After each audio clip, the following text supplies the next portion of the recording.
तो देखो अगला सवाल, पहले सवाल में पहला सवाल ये समझ में आया होगा, थोड़ा नॉर्मल है बिल्कुल, ज़्यादा इसमें कुछ करने की जरूरत नहीं है। ठीक है, बस ये डायग्राम समझ में आ जाएगा तो आपको ये सवाल समझ में आ जाएगा, कोई दिक्कत नहीं। दो डायग्राम समझा दी मैंने बेसिक लेके और एक ये। ठीक है, कोई दिक्कत नहीं है। अगले सवाल देखो, एक कॉलेज के सभी छात्रों में से 12% की रुचि किसमें है? खेलों में। एक कॉलेज के सभी छात्र, टोटल सीधी सी बात है, सभी जो छात्र होते हैं वो कितने होते हैं? सभी छात्र होते हैं, सीधी सी बात है, कितने होते हैं? 100%। दिमाग में रख लो कि ये 100% है। सभी छात्रों में 12% रुचि किसमें रखते हैं? खेलों में। यानी कि गेम में कितने रखते हैं? 12%। गेम में कितने रखते हैं? 12%। कुल छात्रों में से 10% की रुचि किसमें है? नृत्य में। यानी कि डांस में कितनी होती है? 10%। 10%। ठीक है, अब क्या कहा था? छात्रों की 3/4 की रुचि गायन में है। अब गायन में है किसकी? छात्रों की 3/4 की। तो टोटल छात्र कितने हमारे पास? 100। तो 100 का 3/4 कितना मिलेगा? गायन में, यानी कि सिंगिंग में। सिंगिंग में यानी कि 100% हमारे पास टोटल छात्र है, लेकिन उसमें क्या कहा है कि छात्रों की 3/4। तो 3/4 क्या होता है? 3/4। 2/4 क्या होगा? 2/4। 5/4 क्या होगा? 5/4। ठीक है, 1/4 क्या होगा? 1/4। 3/4 क्या होगा? 3/4। ठीक है, 3/4 हो गया।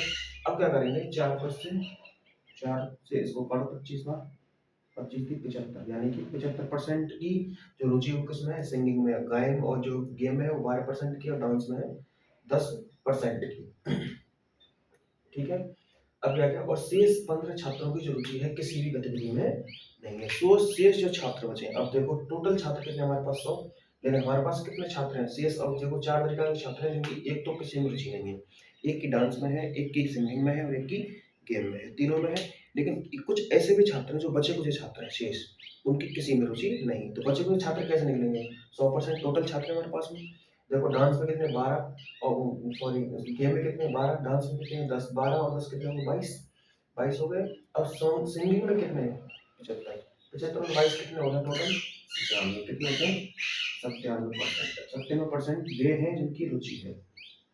लेकिन अब इसमें क्या कहा है कि और शेष 15 छात्रों की रुचि किसी में भी नहीं है। अब कोई ऐसे छात्र, टोटल छात्र कितने हमारे पास? 100 में से क्या करेंगे? 70 में घटाएंगे।